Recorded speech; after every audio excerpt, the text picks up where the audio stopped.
श्री सरस्वती नमः।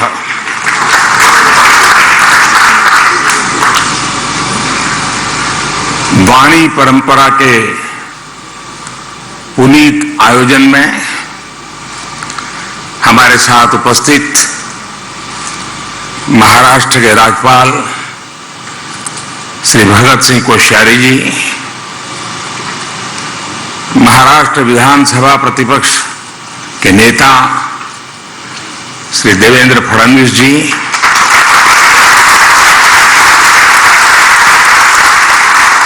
महाराष्ट्र सरकार में मंत्री श्री सुभाष देसाई जी, आदरणीय उषा जी, आशा जी, आदिनाथ मंगेशकर जी, मास्टर दीनानाथ स्मृति प्रतिष्ठान के सभी सदस्यगण, संगीत और कला जगत के सभी विशिष्ट साथियों, अन्य सभी महानुभाव, देवी और सज्जनों, इस महत्वपूर्ण आयोजन में आदरणीय हृदयनाथ मंगेशकर जी को भी आना था, लेकिन जैसे अभी आदिनाथ जी ने बताया, तबीयत ठीक नहीं होने की वजह से वो यहां नहीं आ पाए। मैं उनके जल्द स्वस्थ होने की कामना करता हूं। साथियों, मैं अपने आप को बहुत उपयुक्त यहां नहीं अनुभव कर रहा हूं, क्योंकि संगीत जैसे गहन विषय का जानकार तो मैं बिल्कुल नहीं हूं, लेकिन सांस्कृतिक बोध से मैं ये महसूस करता हूं कि संगीत एक साधना भी है और भावना भी है। जो अव्यक्त को व्यक्त कर दे वो शब्द है, जो व्यक्त में ऊर्जा का, चेतना का संचार कर दे वो नाद है, और जो चेतन में भाव और भावना भर दे उसे सृष्टि और संवेदना की पराकाष्ठा तक पहुंचा दे वो संगीत है।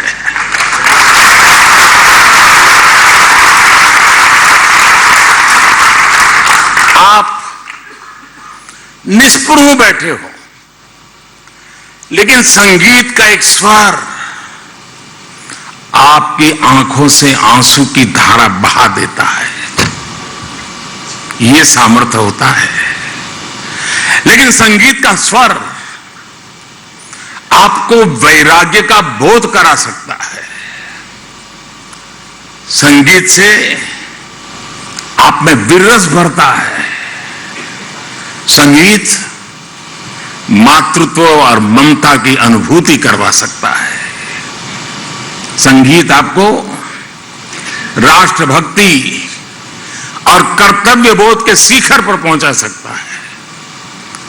हम सब सौभाग्यशाली हैं कि हमें संगीत की इस सामर्थ्य को, इस शक्ति को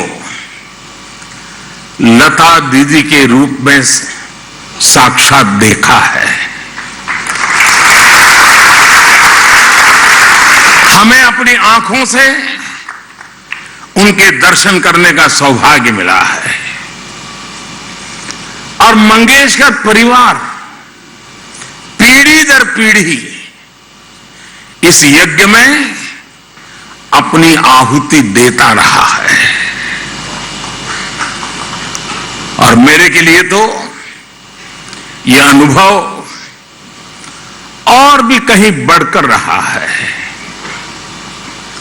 अभी कुछ सुर्खियां हरीश जी ने बता दी, लेकिन मैं सोच रहा था कि दीदी से मेरा नाता कब से कितना पुराना,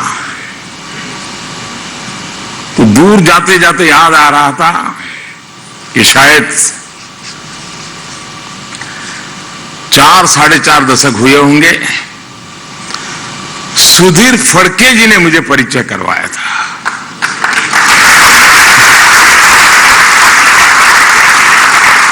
और तब से लेकर के आज तक इस परिवार के साथ अपार स्नेह, अनगिनत घटनाएं मेरे जीवन का हिस्सा बन गई। मेरे लिए लता दीदी सूर साम्राज्य के साथ साथ, और जिसको कहते हुए मुझे गर्व अनुभव होता है, वो मेरी बड़ी बहन थी।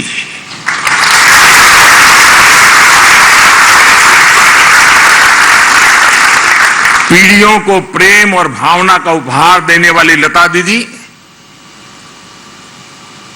उन्होंने मुझे हमेशा उनकी तरफ से एक बड़ी बहन जैसा अपार प्रेम मिला है। मैं समझता हूं इससे बड़ा जीवन का सौभाग्य क्या हो सकता है। शायद बहुत दशकों के बाद ये पहला राखी का त्योहार जब आएगा, दीदी नहीं होगी। सामान्य तौर पर किसी सम्मान समारोह में जाने का, और जब ये अभी हरीश जी भी बता रहे थे, कोई सम्मान ग्रहण करना, अब मैं थोड़ा उन विषय में दूर ही रहा हूं, मैं अपने आप को एडजस्ट नहीं कर पाता हूं। लेकिन पुरस्कार जब लता दीदी जैसी बड़ी बहन के नाम से हो, तो ये मेरे लिए उनके अपनत्व और मंगेशकर परिवार का मुझ पर जो हक है, उसके कारण मेरा यहां आना एक प्रकार से मेरा दायित्व बन जाता है।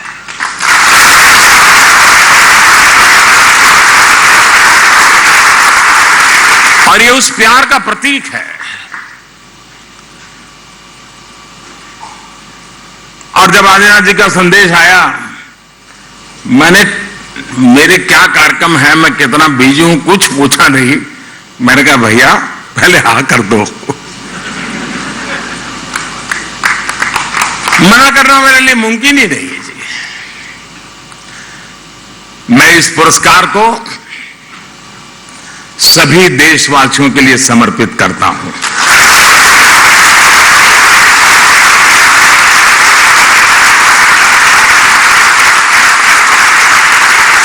जिस तरह लता दीदी जन जन की थी, उसी तरह उनके नाम से मुझे दिया गया है पुरस्कार भी जन जन का है। लता दीदी से अक्सर मेरी बातचीत होती रहती थी। वो खुद से भी अपने संदेश और आशीर्वाद भेजती रहती थी। उनकी एक बात शायद हम सबको काम आ सकती है, जिसे मैं भूल नहीं सकता हूं। मैं उनको बहुत आदर करता था, लेकिन वो क्या कहती थी? वो हमेशा कहती थी, मनुष्य अपनी उम्र से नहीं, अपने कार्य से बड़ा होता है। जो देश के लिए जितना करे, वो उतना ही बड़ा है।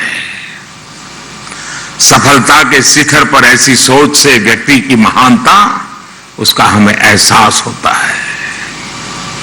लता दीदी उम्र से भी बड़ी थी और कर्म से भी बड़ी थी। हम सभी ने जितना समय लता दीदी के साथ गुजारा है, हम सब जानते हैं कि वो सरलता की प्रतिमूर्ति थी। लता दीदी ने संगीत में वो स्थान हासिल किया कि लोग उन्हें मां सरस्वती का प्रतिरूप मानते थे। उनकी आवाज ने करीब 80 सालों तक संगीत जगत पर अपनी छाप छोड़ी थी। ग्रामोफोन से शुरू करें तो ग्रामोफोन से कैसेट, फिर सीडी, फिर डीवीडी, फिर पेन ड्राइव, ऑनलाइन म्यूजिक और ऐप्स तक संगीत और दुनिया की कितनी बड़ी यात्रा लता जी के साथ साथ तय हुई है। सिनेमा की 4-5 पीढ़ियों को उन्होंने अपनी आवाज दी। भारत रत्न जैसा सर्वोच्च सम्मान उन्हें देश ने दिया और देश गौरवान्वित हुआ। पूरा विश्व उन्हें सुर साम्राज्ञी मानता था, लेकिन वो खुद को सुरों की साम्राज्ञी नहीं बल्कि साधिका मानती थी। और ये हमने कितने ही लोगों से सुना है कि वो जब भी किसी गाने की रिकॉर्डिंग के लिए जाती थी तो चप्पलें बाहर उतार देती थी। संगीत की साधना और ईश्वर की साधना उनके लिए एक ही था। साथियों, आदि शंकर के अद्वैत के सिद्धांत को हम लोग सुनने समझने की कोशिश करें तो कभी कभी उलझन में भी पड़ जाते हैं। लेकिन मैं जब आदि शंकर के अद्वैत के सिद्धांत की तरफ सोचने की कोशिश करता हूं तो अगर उसको सरल शब्दों में मुझे कहना है उस अद्वैत के सिद्धांत को, ईश्वर का उच्चारण भी स्वर के बिना अधूरा है।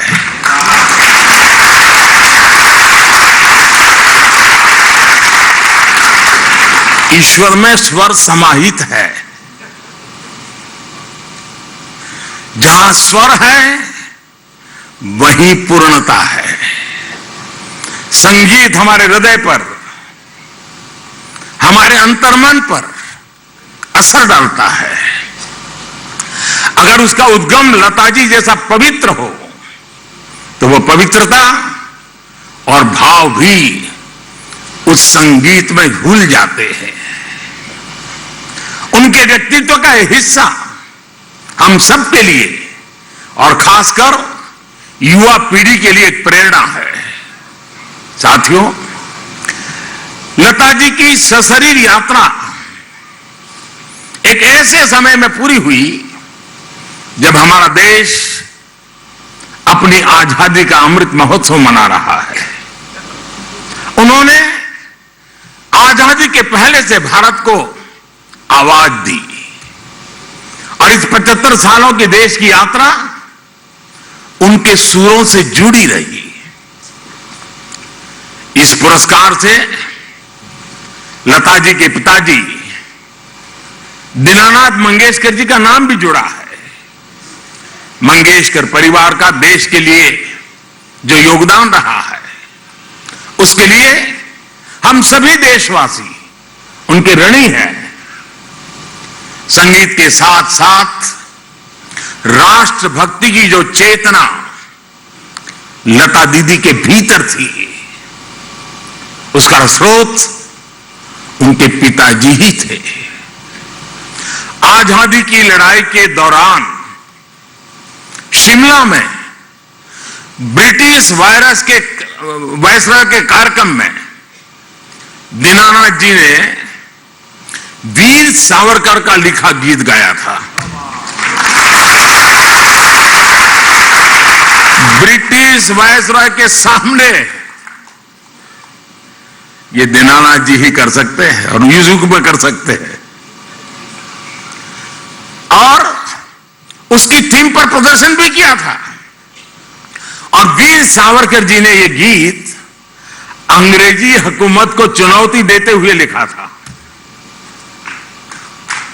ये साहस, ये देशभक्ति दीनानाथ जी ने अपने परिवार को विरासत में दी थी।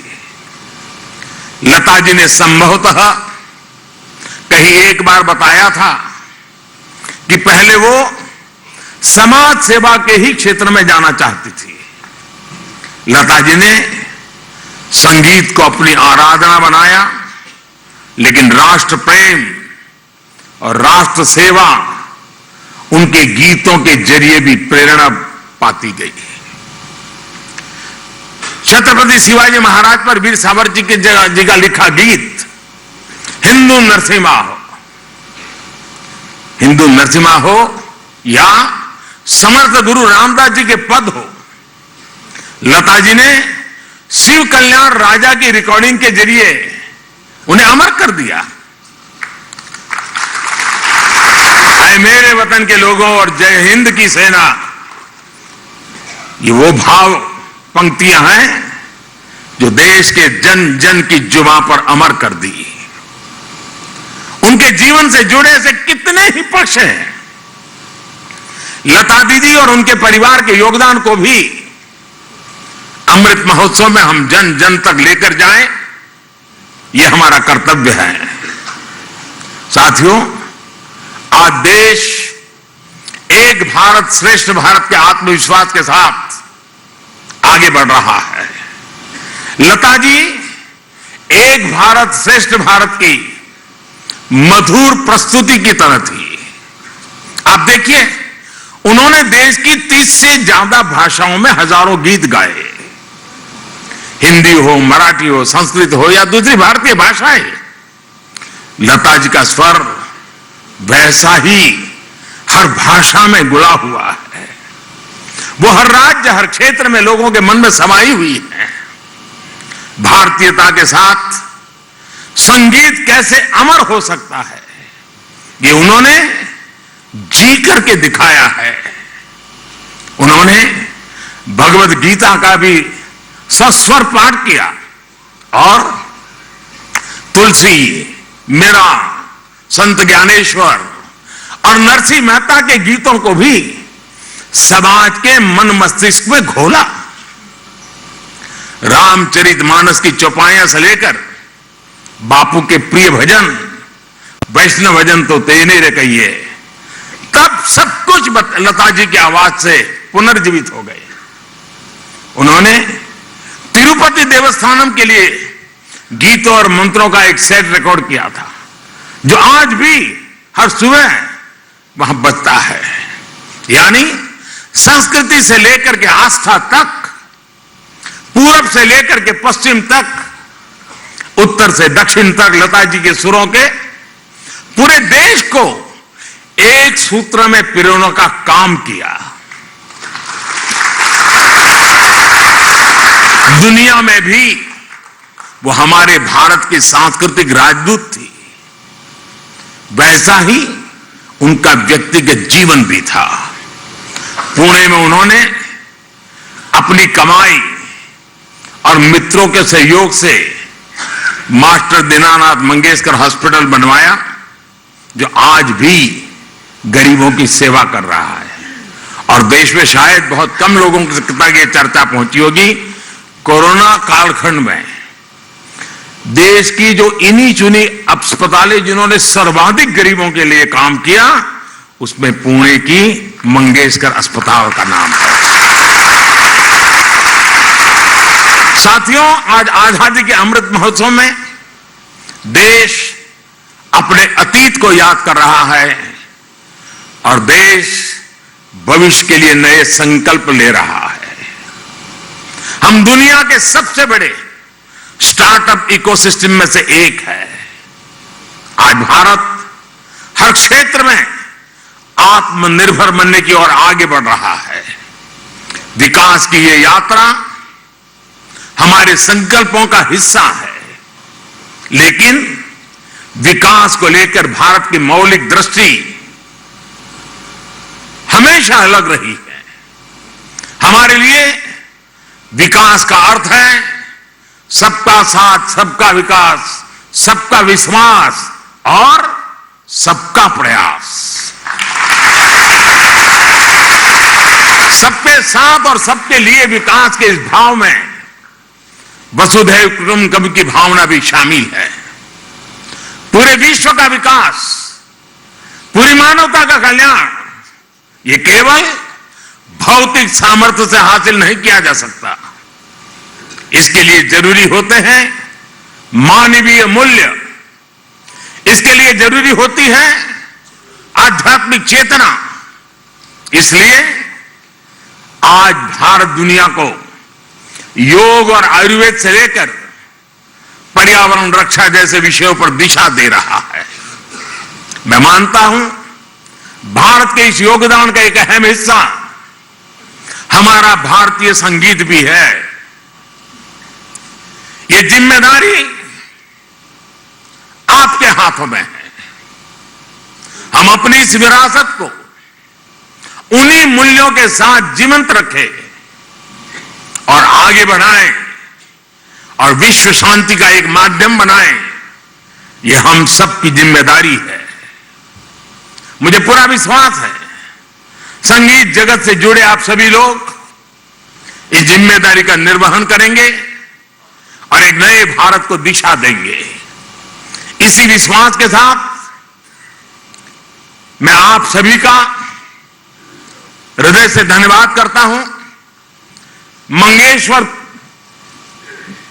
परिवार का भी मैं हृदय से धन्यवाद करता हूं कि आपने दीदी के नाम से इस प्रथम पुरस्कार के लिए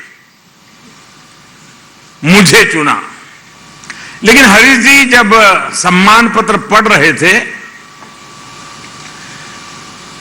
तो मैं सोच रहा था कि मुझे इसे कई बार पढ़ना पड़ेगा और पढ़ करके मुझे नोट बनानी पड़ेगी कि अभी मुझे इसमें से कितना कितना पाना बाकी है, अभी भी मेरे में कितनी कितनी कमियां हैं, उसको पूरा मैं कैसे करूं। दीदी के आशीर्वाद से और मंगेशकर परिवार के प्यार से मुझ में जो कमियां हैं उन कमियों को आज मुझे सम्मान पत्र के द्वारा प्रस्तुत किया है। मैं उन कमियों को पूरा करने का प्रयास करूंगा। बहुत बहुत धन्यवाद। नमस्कार।